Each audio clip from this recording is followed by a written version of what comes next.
Hi guys, and welcome to the show. I'm Neil Pickup, and you are here with the World Arm Wrestling League Champions Corner. And look who I've got with me. At the far side, we have No Limits, Devon Larratt. I'm joined by hammer holder in the middleweight division, Rob Vigent Jr., and the super heavyweight champion of the world is sitting right here, Monster Michael Todd. And today, we're going to be talking about that age-old question.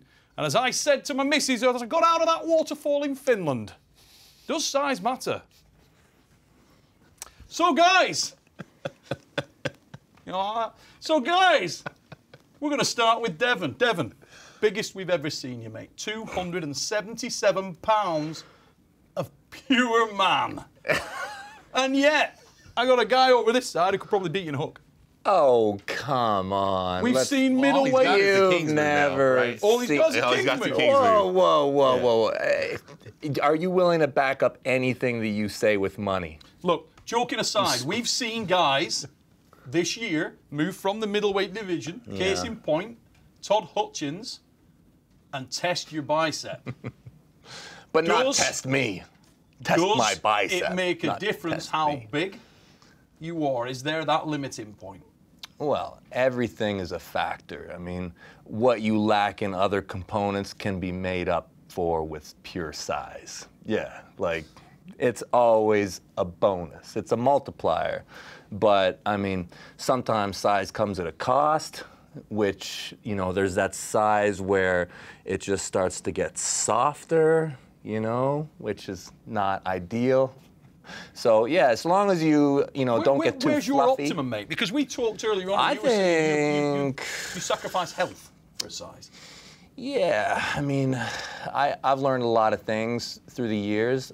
I feel like that ceiling can be pushed, but it's something that you can't do by just snapping your fingers. I mean, if you have the frame to back it up, you can legitimately put on size and it be a good thing for the division you're in.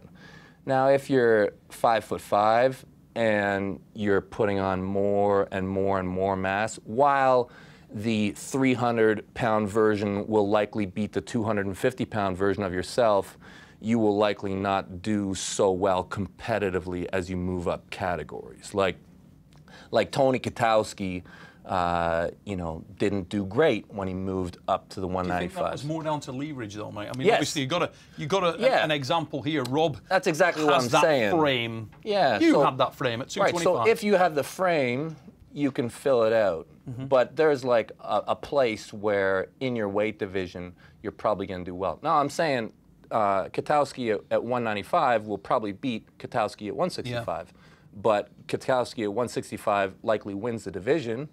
And Katowski at 195, might get 5th. It's funny, guys. Earlier today, we were at the weigh-ins, and I was talking to Rob. Obviously, got a big pressure match just ahead of him, coming in to pull Justin.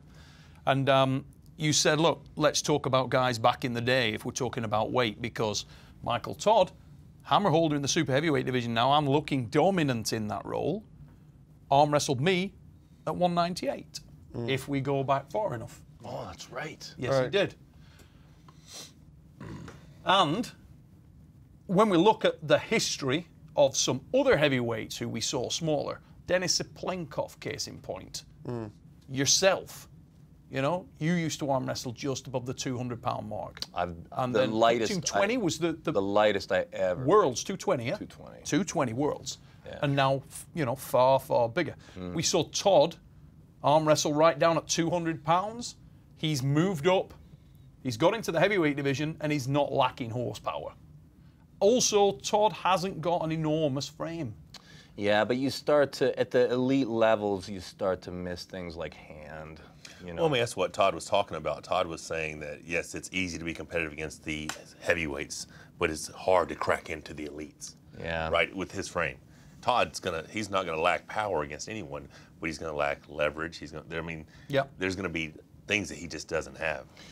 Is the question, though, size mattering, like a person that's smaller competing with bigger people, or a smaller version of yourself against a bigger version of yourself? Smaller people competing, the ability to transition across weight classes. Well, that's why we have weight divisions. There's a reason why. I think it's very case sensitive. How big is the gap, Rob? For what? So, for example, you look at the heavyweight roster, the two gents that I got sat just now at the side of me, and you think, how far away in top-end strength are you from them? If you dedicated and focused, how far away are you from getting a win on either of these two guys? I don't know. I'd have to say that I'd be really close, because when I was strong and healthy, I got wins on the best super heavyweights that were at the time. I got wins on guys that beat those guys. So who are those guys? I'm just curious. Who? Yeah. I've beat Dave Chafee. I beat Don Underwood when he was waxing everybody. I beat Marcio. I've beat John in an overall when there was 3 guys in the room. I beat Jerry Cadorette. Yeah. Yeah. Good. Tim Bresnan. I think if you're number 1 in your division. I thought you were going to say Travis, and we know that wouldn't. You can't count that. I think but what I'm saying is, he asked me a question directly. I think that when you even talk in terms of leverage, that's good in terms of like hand height and getting height. But what if somebody has a hand strong enough to contain how much they're pulling up? Yep. Then all of a sudden you get that leverage is gone.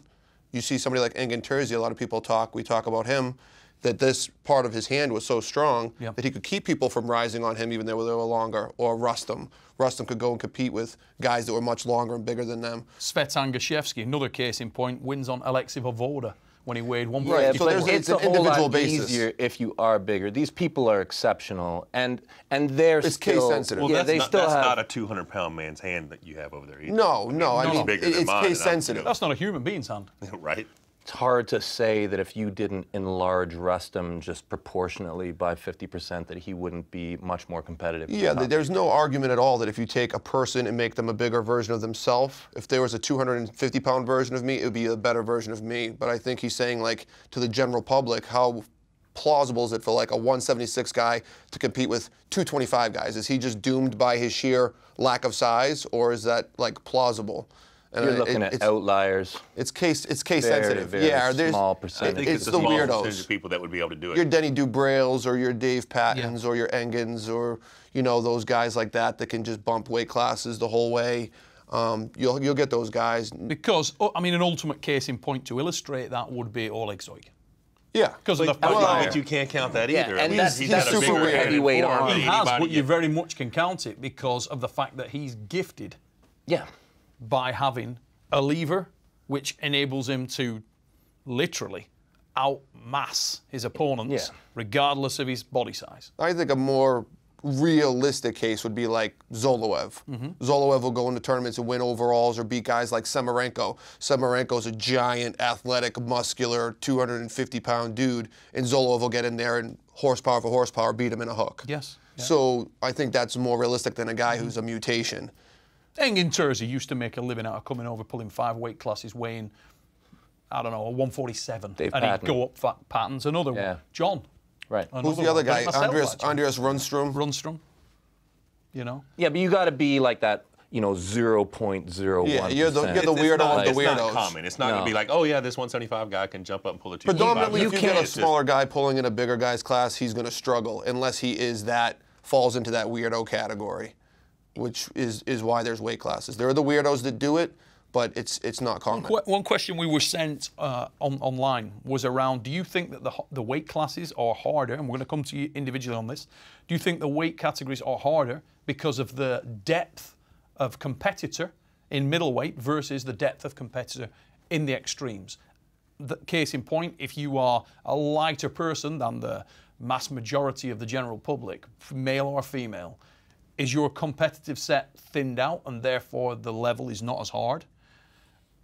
That was a question I found quite interesting, because if you look at the middleweight division, so many guys are between 165 and 220. There's an enormous amount of the population between those weight categories, and the depth of talent there is I could feel phenomenal. that one. I could give my pop on that one. I think you guys came from there. Yeah, okay, you have come from 220. You came from 198. Yeah. I'm going to jump on that real fast, and I'm going to say that, there's only a handful of top guys in every class. Yeah. So it's irrelevant how deep the class is. There's only a handful of guys that have a chance of being the best anyway. Right. So I don't really see it playing a huge factor. But that's my opinion. I think obviously the hardest title and the most coveted is the open weight championship. It's the hardest one to win. However, the guy who wins it is typically very gifted with size and genetics. It's a big factor for the open weight title.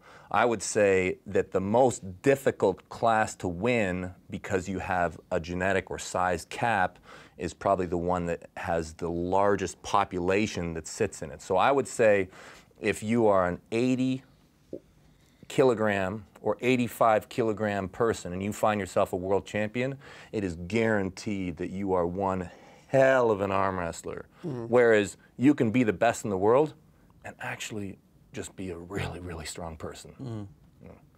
See, I think that when you look at the middleweight classes, compared to the heavyweight classes, it's kind of like how we're compared to the classes in Europe. There is more depth in terms of numbers, but there's still, like Mike said, there's like those, you'll have more numbers to get through, but there'll be those top core guys.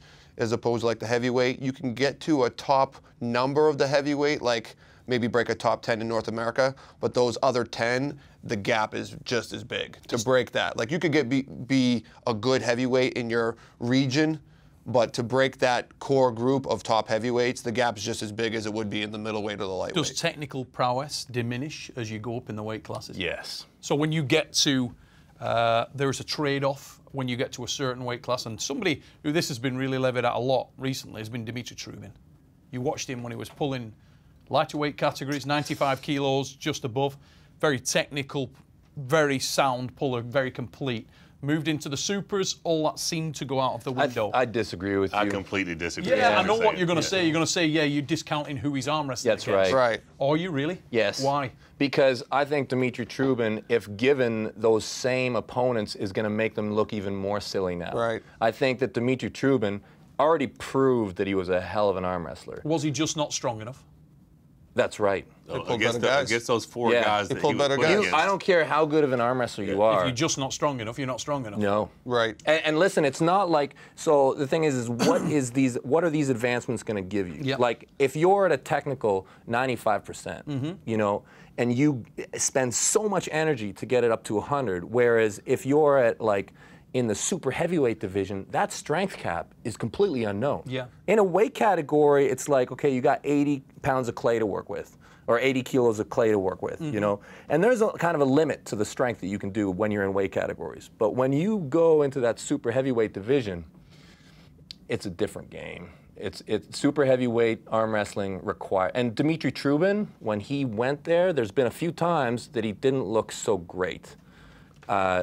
Purely because he's arm wrestling, arguably, the strongest human on the planet. Yep. And the fact that he did gain strength, but the strength didn't translate to his style of arm wrestling, right? His gym workouts were impressive. His mass was impressive. Hell, they moved him up the rankings without either one of us competing, moved him ahead of me just because he gained 30 pounds, right? Oh, he must be amazing at that extra weight. Well, the weight didn't translate. What we was talking about earlier, you're talking about a 250-pound version of you is going to be a better version of you. That is not the same with me. I've been 330 pounds. Now it wasn't better. It was a fat 330. I don't think I can carry 300 pounds of muscle. There's right? a big difference. But me, I'm better at this one. When you talk about super matches and you talk about the time structures, and there, like when you talk about size, there is a real sweet spot. And I think that you've kind of found that. For me, right? Yeah. Because I don't have your frame. I mean, you can carry where I carry. I'm 270 right now. You're 77. Right.